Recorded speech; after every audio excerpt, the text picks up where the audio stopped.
Okay, good afternoon everybody. At least it is good afternoon here in the UK where I am. This is the last of my user group presentations that I'm going to be showing via streaming on YouTube, and there will be some more, and we'll email everybody about those next week and the schedule for those, and also make sure to check the Vectric user forum for updates on that as well. Today what I'm going to cover is another example of making a tool using a CNC. In this case we're going to create a tool to form Corian blanks into bowls. So let me just switch on the webcam for a moment and I'll show you what the tool looks like here. So basically this is cut from plywood. You can see different slices of plywood there, and we have the inside of a bowl on here, and rather the outside of the bowl actually on the recess as it is there, and the inside of the bowl here. And you can see there's a lip inside of here that would allow us to put a 6-inch Corian blank in, and then we would heat that blank, we'd put the circle into here, put the top on, press it down, apply some force, and that'll allow us to form those circular blanks into things like these bowls here. And you can see they've got different types of decoration on, and that decoration was pre-machined into the surface of the part before I formed it. So there you can even see some of the lights coming through on the back, which maybe is another potentially interesting application. So once again, some of the key things we're going to look at here are what we can do in the software to first create the model, but then also to allow for the material thickness. So we're going to offset the relief in this case using a spire. And then the second half of the demo is really quite complex in many ways, but is very much a real-world situation in that what I decided to do was use slices of plywood to machine this. And so what we need to do is be able to take the model and divide it up across the different slices of plywood so that we can machine it out the sheet ultimately, and then glue the part together as we've got here to create all of our mold parts. So this part is actually made from 4 slices of plywood, and this part is made from 3 slices of plywood, and hopefully that will become apparent as we work our way through. So let's close down the camera now. A few introductory slides again just to review some of this information. So 2-part press tool, as you saw on the camera there. The plywood, the thickness of the plywood is very important because we're going to need to know that when we come to start slicing up the model that we're going to create. So we're using plywood that I measured to be 0.71 of an inch thick. As I mentioned, we're going to take it's designed to take a heated circle of Corian, so a flat 2-dimensional circle that we've already cut out, and then we're going to form that using the tool. Some of the technical challenges, we need to think about alignment, both for the circle, which is why we've got this lip on the mold here to balance and position that, and then the dowels to make sure the 2 halves of our press stay in line. The material thickness so that we can do the appropriate offsetting for it. And in this case, what I decided to do to make it most likely to work was to machine the thickness of the solid surface material down to be 1/8 of an inch thick. The actual material I started with, the Corian, was 1/4 of an inch thick, so basically I machined that down first to be 1/8 of an inch thick, cut the circle out of it, and that's the material I heated and formed. We're going to create a deep cavity and core much deeper than the material we plan to make our press from, and so we need to think about slicing. So because our plywood is a lot thinner than the overall height of the bowls that we're planning to make, we're going to need to use a slicing function in the software. And also the forming force for this. Now it doesn't require too much force because it's malleable when you heat the Corian, so basically I just stood on top of my press after I put the 2 halves together, and that was enough to form these. Typically you want to leave them in the press for a few minutes while they start to cool, and after that you can pop it out and you can just leave it to cool completely, and it'll create these bowls that really remain, well, they're very strong once you've done that forming process and let them cool. So one of the key things when we get to slicing this up is going to be the slices of plywood. Now here I've done a diagram so that you can see a cross section of the 2 halves of our press. The bottom 3 orange pieces represent the 3 slices for what's going to be the recess, and the 4 blue slices represent what's going to be the raised part of our press. Now, what I've done in order to align these is there's a slight recess here, and I'll point this out again when we go into the software.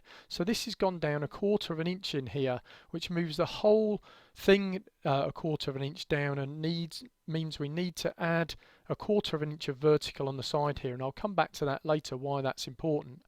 Now, where is the bowl going to be? Basically, we'd put our circular plate across the shelf here and here. We'd push the blue part in, and that would form the bowl into the green area that you can see there. So this is what the part we're going to cut looks like. There's the different pieces that are glued together in order to make the complete tool. Here are the 2D blanks that I machined so that you can see how these were pocketed down in the Corian, and then how I cut the 2D designs into them before they were pressed. And there you can see a shot of it in action and some of the different versions of these dishes that I made. So, in the demonstration, as I say, the first part of the demonstration is fairly straightforward because we're just going to create the bowl shape, and we're going to offset that for our material thickness so that we've got one model that represents the inside of the mold and one model that represents the outside. Now, the more complex part comes when we start to slice and dice that and put it into our part to machine, and that's where this is going to come into play. So here I just wanted to go through the parts that we're going to slice this up into, and we'll come back to this later as well. So slice 1, which is going to be the bottom of the recessed area, is here, and that's represented by this part on the diagram. Slice 2 is going to be this part, which will go on top of 1. And number 3 is going to be this outer ring here, and that would go on top of 2. So 2 would go on 1, 3 would go on 2, and that would create the bottom orange half of our press. For the top half, for the raised part as it's going to be, this is 4, which is sort of the plate there with a circle, the pocket cut into it for this to recess into. 5, which is this circular plug here, is just a simple 2D circle that's going to go into that pocket. And then 6 and 7 are going to be the pieces that will go on top of that circle in order to create the rest of our core that will push the part down into the cavity. So at this stage we're ready to go into Aspire. I'm going to use Aspire version 8.5 for this demonstration, the current release. And I'm going to start by opening the vectors for this. So I'm going to hit File, open there, and here you can see the same diagram that I was showing you in the slides I also drew for myself in the software. Now this really was just so that I could understand some of the different depths and how the part was going to be constructed, which helps me when I come to the slicing stage. At the moment, the really key part of this I need is just this shape in here, the cross section, and you can see if I switch off the layers, that's the vector that I'm interested in.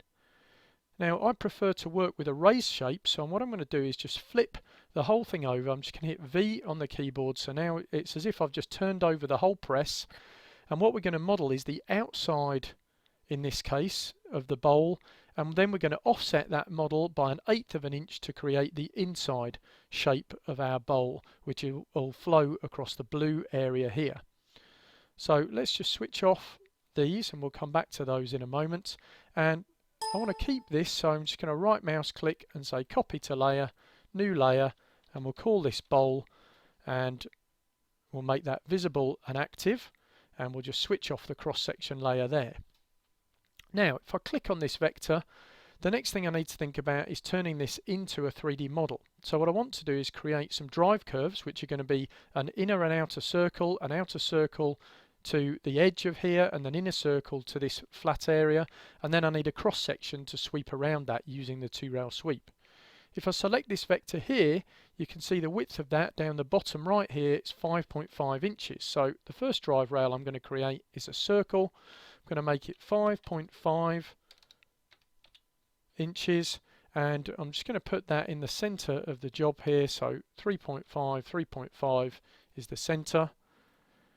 Next, I need to put a circle that represents the flat area here, so I should just be able to snap this. So click on there, going to find the midpoint and snap out to the edges, right mouse click and hit F9 on the keyboard to center that.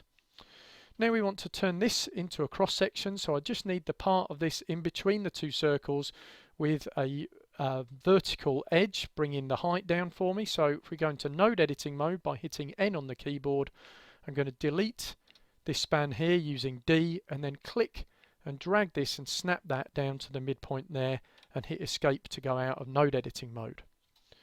Now I'm going to hit page up on the keyboard, the shortcut key to tile the 2D view and the 3D view. Of course we could have used the icons here as well to do that. And now we're ready to create the model that will represent the outside of our bowl. So down to the modeling tab, click on the icon for 2-rail sweep, and I'm going to select the outer circle, shift and select the inner circle. So I have my rails and click on the use selection button to pick those. Then I'm going to select my cross section here, and I'm just going to click to put that between my 2 rails. Check the direction of the arrows is in the same pointing the same way, so they're following round counterclockwise, doesn't really matter in this case. Right mouse click on my cross section and say add to all rail nodes, just so that's evenly distributed around our shape, and we'll just call this shape bowl, hit apply and close. So there we've created the outside of our bowl shape. Now to create the inner surface that's going to be on the core of our press, I need to offset this by the material thickness, and this is a function that we have available to us in Aspire, a pretty sophisticated function, the ability to offset a 3D model. So what we can do is just to keep organized, I'm going to create a new level. So I'm going to right mouse click and say insert new level, and the offset function will just work on all the visible components. Now there's only one of those, but it means I don't need to select anything. I'm just going to click on the icon to offset the model, and we want to offset this inwards, so a negative distance, 1/8 of an inch, which is the thickness of our material. So I'm going to put negative 0.125. Now as that offsets, some of it will drop below the surface here, and I just want it to clip that off. If you remember how the part looks in our cross section, if we just go back to the slides here, I just want to clip that area off so that it doesn't go below. I'm really just looking for this outer surface here, which we've already created, and then this inner surface, if you imagine this the other way up. So back into the software, we're going negative 1/8 of an inch, clip the Z values. I'm going to hit preview so we can see what that will look like. That looks correct to me. It's got smaller, and I've got this small flat area here, so I can hit OK. Now that is immediately being added together with the object on level 1 here, so let's just switch off level 1 for a moment and look at our offset there. Now I want to trim away this flat area we've got here, so what I'm going to do is select my vector, going to go to the drawing tab and offset that inwards by 1/8 of an inch as well. So now I've got that vector there. I'm going to select this, shift and select that vector, and then just clear the area of the selected component outside of it. So we've just trimmed that back there. So now I've got a level with the outside of our bowl on it and a level with the inside of our bowl. Now at this stage I want to think about how we're going to slice this up in order to make the parts that will go into our plywood. So really, if I wasn't going to use slices of plywood, if I had a piece of material thick enough to cut this into, I could go ahead now and just machine these 2 parts. I could invert this one, so we could machine the cavity, add a 0 plane and just create roughing and finishing toolpaths on it, and then go ahead and machine the other part of this in another piece of material, and that would create the core for our press. Here we need an extra level of complexity because what I'm trying to do is cut this all out of a piece of around 3/4 inch thick plywood. So if we come back to our cross section here, you can see that the outside of the bowl is going to be where we've got these 2 orange slices here. Now the thickness of our plywood is 0.71 of an inch, so starting here in effect I need a slice that's 0.71, and then I'll have a slice on the top of whatever's left. So if we come back into the program, I'm going to select level 1, so that's current. The only component I've got drawn is the bowl. I'm going to come up to the slice model function, and here it picks up the thickness of my material that I've got set here, 0.71 of an inch. I don't want to create boundary vectors, and we'll just hit slice model. Now immediately you can see it keeps the original bowl, so I'm going to undraw that, and now I've got 2 slices. They're a little difficult to see in the 3D view because added together they just look like the original bowl, but if I click the grayscales you can see how those two slices have been made. And if I switch off, say, slice 2, you can see slice 1, 0.71 of an inch thick, and slice 2, which is just the remainder on the top there, and we'll take those across into the setup for our plywood in a moment. So I'm going to leave those on level 1 and just switch that off and come to level 2 and make that current by clicking on it. And now I'm going to slice the inside of the bowl. Now this time I've got a slight bit of complexity. These slices for the inside of the bowl are basically going to start at this point here where you can see the edge of the green. Now I've got a 1/4 inch of vertical before I want to create my first slice. So what I want to do is take 0.71 of an inch and then take off a 1/4 of an inch here. So if we come back into Aspire, I'm going to make sure this is my visible component. I'm going to go to slice, 0.71 minus 0.25 for that vertical, hit equals, gives me 0.46 of an inch. So I'm going to undraw create or uncheck create boundary vectors and hit slice model. This time it'll give me 3 slices plus my original. Let's switch off the original drawing. We can see the 3 slices there. Now if we think about slice 1, I know that's the right thickness. We looked at the diagram there, and this is going to have a 1/4 inch of vertical added to it so that it will become the correct thickness when we go into the plywood. For slice 2, that's only 0.46 of an inch, but if we look at our diagram again, this is basically here where we're looking at number 7 here. I can make that up to 0.71 of an inch thick if I'm cutting that out of a single piece of plywood. So looking in Aspire, if I look at slice 2 and 3 and just see how thick they are, if I hover over, I can see the cursor shows me that's 0.665 of an inch. I can check that by checking the scale of the current model. So that actually will work as a single slice if I want. So I'm going to recombine those two back into a single slice by selecting them and hitting bake.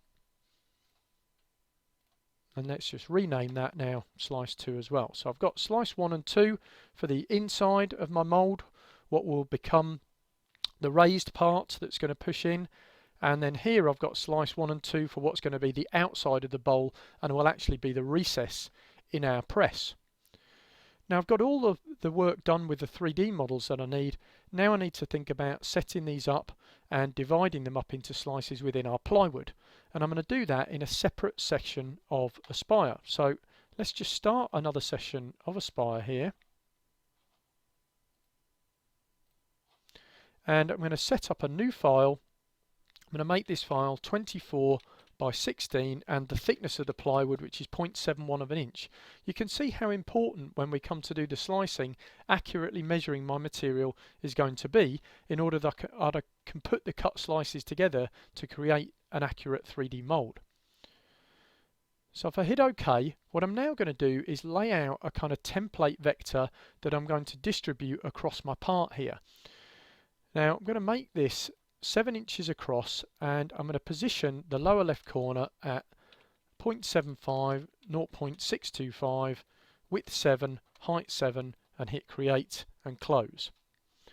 Next I want to create some vectors that are going to help me locate the same positions across all my different pieces for the mould. So I'm going to draw a circle 6 inches in diameter, and what I want to do with this is just snap it to the center point of the square by clicking there. And then I'm also going to draw vectors that represent our dowels that we're going to use. 0.32 of an inch is the size for these. And again, what I want to do is pick up the center point of the circle, and I'm also going to pick up the corner here, and then I'm going to move that up relative to its current position by 0.75 of an inch over in X and over in Y. Next I want to put a copy of that in each corner, so I'm going to select that vector, do a circular array, and I'm just going to double click in the center of this part of the form here. What that will do is put the rotation center in the middle of my job, and then just click and drag that, put it in the center here. I'm going to create 4 items with a total angle of 360 degrees and hit copy and close. So now I've got my separate vectors, and we can take these and make 6 copies, and by having these vectors created in exactly the same place and then copied, and then using one of these as a reference to bring my 3D parts across, I can keep everything perfectly aligned. So I'm going to use the array tool to make my 6 copies. I want 2 rows in Y, 3 columns in X. I'm going to create with a gap of 0.75 for each of these, and just go ahead and hit copy and close. So now we've got our 6 sets that we're going to machine into, and what I need to do is start bringing across my 3D pieces and positioning them in here. Now to do this accurately, I'm going to use a reference vector, so I'm going to select this outer vector here, I'm going to right mouse click and copy that to the clipboard. I'm going to go back into my other session of Aspire, right mouse click, paste that in, and then just hit F9 to center that on my part. What that vector will allow me to do is very accurately copy and position each of these slices so that they'll be perfectly aligned across each of the pieces of plywood that I'm going to machine. So a little bit of repetitive stuff to do at this point in time. For each part, I'm going to select the outer vector. Here I'm going to shift, in this case I'm going to select this inner slice, right mouse click, copy that to the clipboard, use the Alt tab in order to go back to the other session of Aspire, right mouse click and paste that in, and then to accurately position that I'm going to click the outer vector and snap that into the corner. Now I have 2 vectors on top of each other now for the square, so I'll just select one of those and delete it, and basically I just need to repeat that with my other slices. So again, selecting the outer square and this slice, right mouse click and copy into this session, paste that in, click it to go into transform mode, snap corner to corner with the squares and delete the duplicate vector. Now we'll switch off level 1, switch on level 2. This time I'm going to select slice 1, so we'll select the vector again and this slice, right mouse click and copy back into this section, paste it in, again clicking and bringing that up and snapping it there, deleting the duplicate, and then finally selecting the outer vector again and this slice 2, right mouse click, paste, and that's the last one we need to bring over, and again we can just snap that into position there and delete the outer vector. Now if we look in the 2D and the 3D view, let's just tile the windows so we can see the 2D view on the left and the 3D view on the right. There are my slices. Now at this point in time I need to start thinking about the fact that 2 of those need to be recessed because they're going to create the cavity, and 2 of them will remain as the core. The ones that are the inside or the offset part of the bowl are what's going to be raised up when we create the mould, and the ones that started off as the outside of the bowl, the first shape that I actually did the 2-rail sweep on, is going to be the recessed area, and that's the bottom 2 here. So to allow me to recess these, I need to build up a component that's going to sort of represent the thickness of my plywood.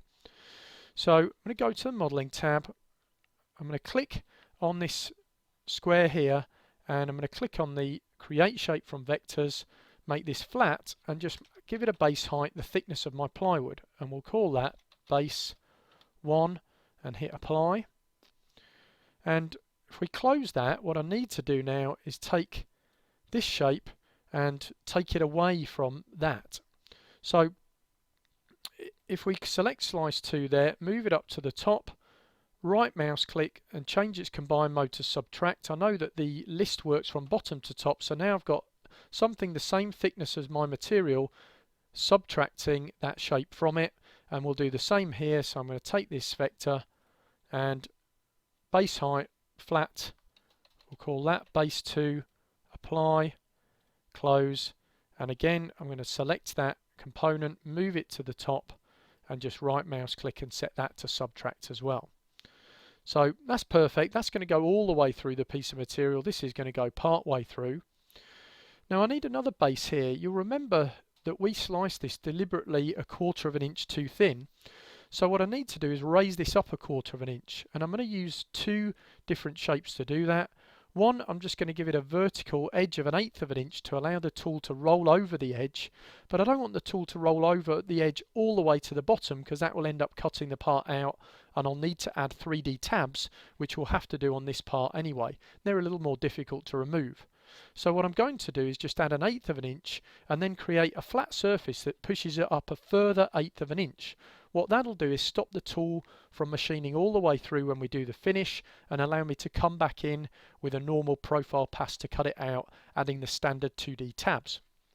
So to do that, I'm going to select the component, go to the properties. I'm going to start by putting the base height of 1/8 of an inch and hitting space to raise that up. If we look in the view, you can see that's been raised up by 1/8 of an inch there. And then I'm going to select this square, raise that up another 1/8 of an inch, 0.125, and we'll call that base 3 and hit apply.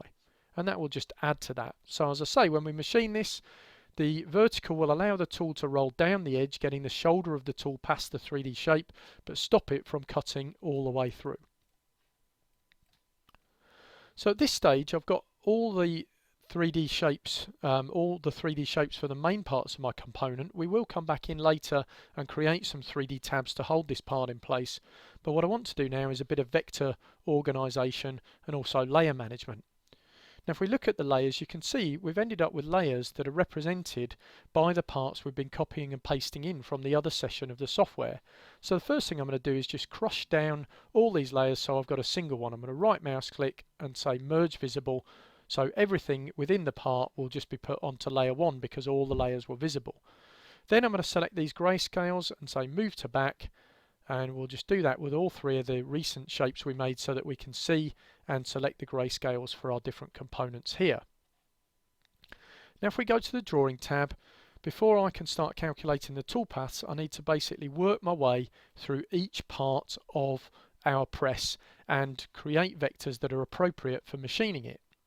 So just coming back out to the slides here, I'm going to start with slice 1.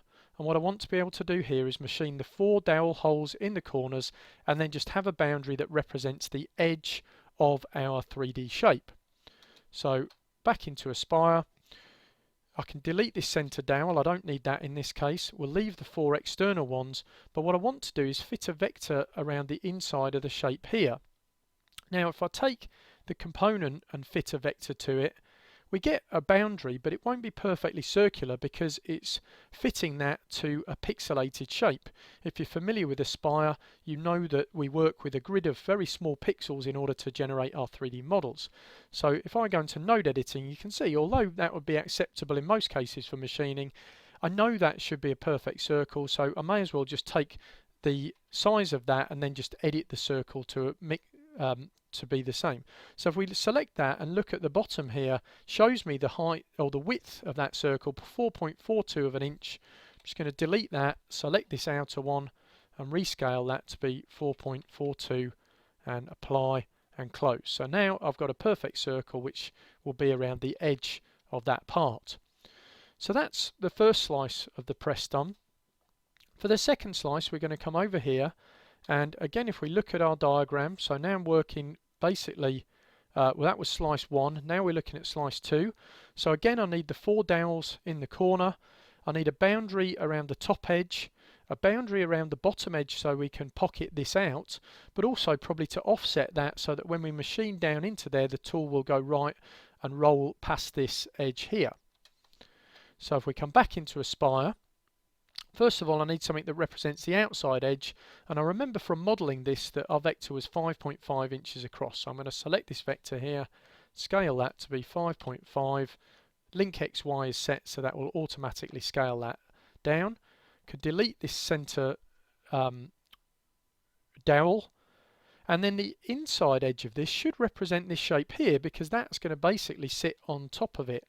So if I take a copy of this, I should just be able to click on that twice, hold Control down to make a copy, and then snap that into the center there. So that's the bottom edge of our flat surface, and then we'll just offset that inwards slightly to create our 3D machining boundary. So let's just go 0.2 of an inch, hit offset and close.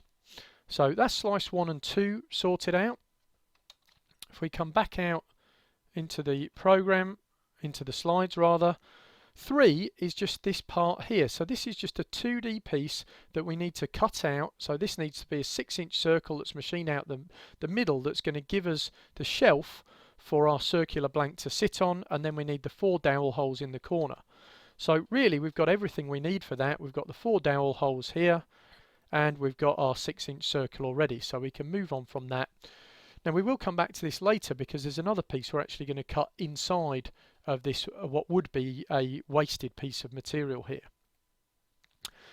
Now if we think about the other half of our part here, so number 4 up the top here is going to be the base for the core part of the press. So here again we need the 4 dowel holes in the corner, and then we need a pocket. Now this pocket should represent the outside of this circle here and also this piece, because number 5 will slot into this, 6 and 7 will go on top of that. Now they all should fit the outside edge of this, which if you remember was offset from our 5.5 inch circle, so that'll be 5.25 inches across. And so if we come over, we can derive that from here. We can take this circle, I'm going to set the size of this to 5.25, apply and close, so that'll fit around the edge of there. We'll come back to that in a minute. What I want to do is create a control copy of that by dragging it across to here, and we can delete that there. So that's going to be the area we pocket out. Don't need the dowel hole in the middle. Now as well as that though, we're going to pocket this, and then on top of that we're going to put another circle of material as a spacer to raise it up, and we're going to cut that out the waste material here. So I'm going to select this, hold control, drag that down and snap that into the center there, and so that circle will be cut out with the center dowel hole there. It will go into this piece here, and then this slice and this slice will sit on top of that. So back into the slides here, we've got slice 4 here, slice 5, which is just that circle. 6 and 7 are going to be these two pieces here, and for those I just need machining boundaries in the appropriate places, and for 7 I'm going to need to add these 3D tabs, because that will cut itself out when we do the finish machining on it. So back in the software, over to this piece, we have our outer boundary. I'm not going to need these vectors because we're only going to need the central dowel there, so we can delete those. I need the inner boundary, and the inner boundary is going to be the same size as this shape here. Remember, that's going to sit on top of this when we put our parts together. So if we fit a vector to this again to get its approximate size, and we can select that vector, and down the bottom I can see it's 4.57 of an inch. So if we select this circle, scale it to be 4.57 and apply and close. So there's our outer edge for that, and now we can take that, click on it twice to go into transform mode, and then control copy that across, and that represents the top edge here. So we've got our two boundaries there. Now we can come to this last piece here. All we need for that is the center dowel and the boundary around the outside, but also, as I say, when we finish machine this, it's going to want to cut the part out, so we need to add in 3D tabs. So to do that, I'm going to sketch a rectangle here. Just going to make this 2 inches across and 0.375 inches high. Apply and close, and then just click and position that in place there.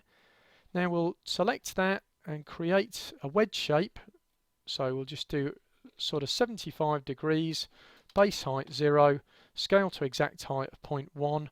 We'll merge that into the shape and just call it tab. Apply, and in this case I want to limit the height rather than scaling the height, so that just flattens that off, and we can close that now so we can see the shape there just merging in. And now what we can do is take the shape and the vector and just do a circular array.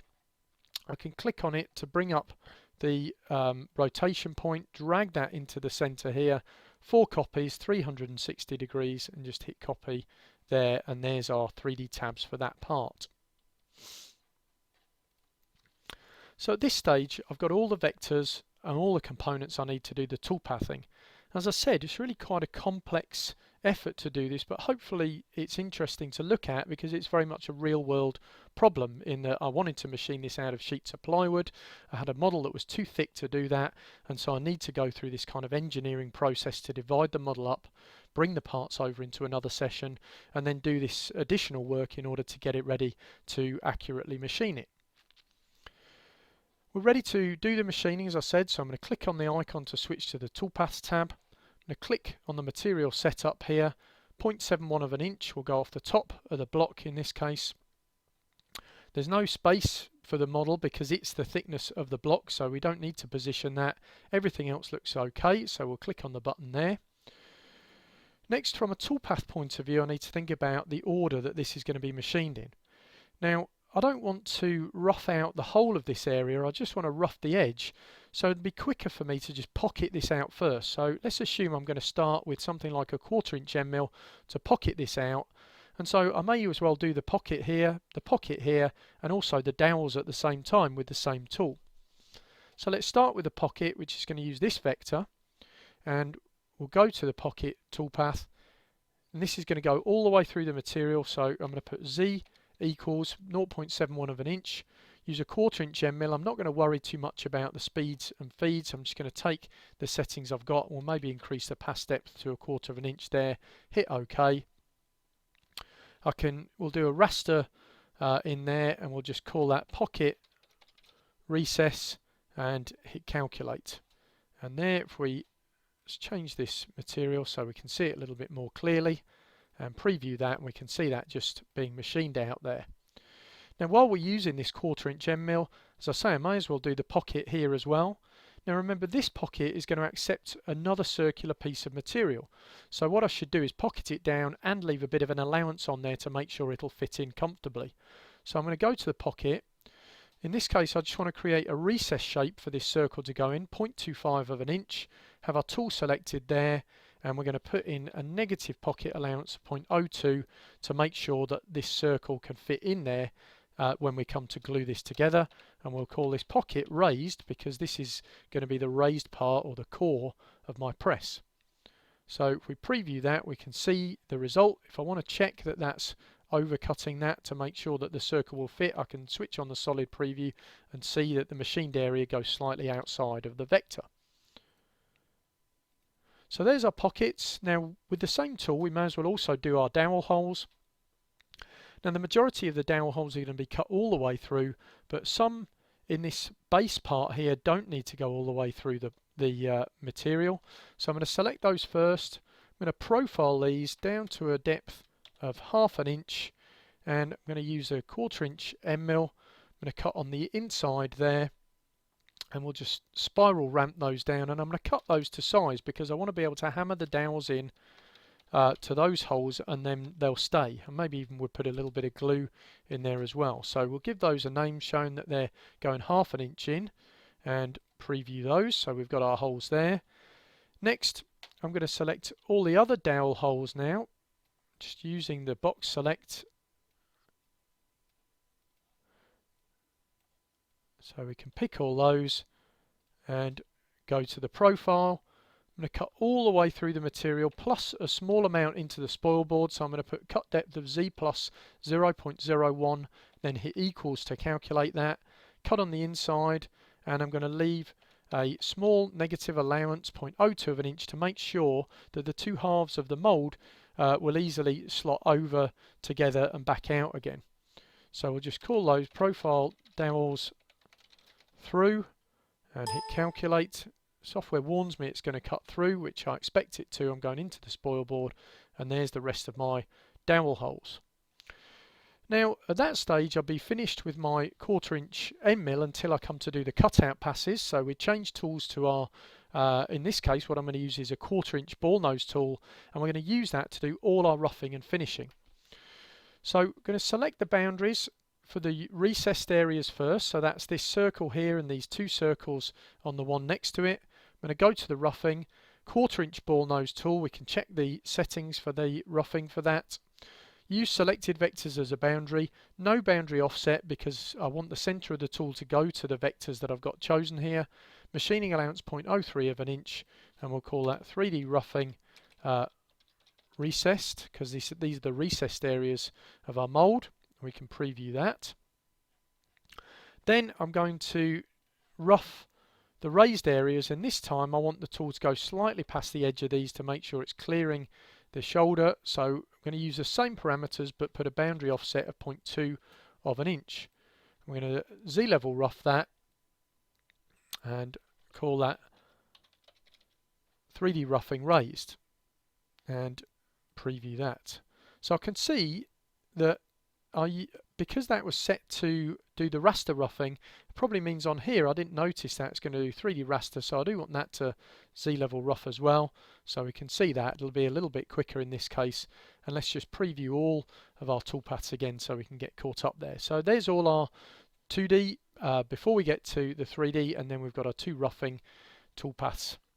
Now we're going to do our finishing toolpaths, so we'll come back to these ones at the top, select those vectors, going to use the 1/4 inch ball nose tool again, check that it's got appropriate finishing parameters in there, going to use selected vectors. In this case I'm going to put 0.2 for these ones, boundary vector offset, and we'll call this 3D finish raised. So there's the toolpath there, we can see what that part's going to look like. And then I'm going to do the same with these, except with no boundary vector offset. So we're going to just take that off, same parameters, and call that 3D finished recessed. And there is the toolpath for those. So we're getting very close to being done now. All I need to do is cut out all the rest of the parts. Now in this case I don't need to cut this part out, it's done it itself, which is why we've got those 3D tabs that you can see have not been machined through because they're part of the 3D model. So for my cutout vectors I'm going to select this circle, all of these squares, and also these 2 inner circles here. I'm going to go to the profile, cutting all the way through plus a little bit more, 1/4 inch end mill outside these vectors.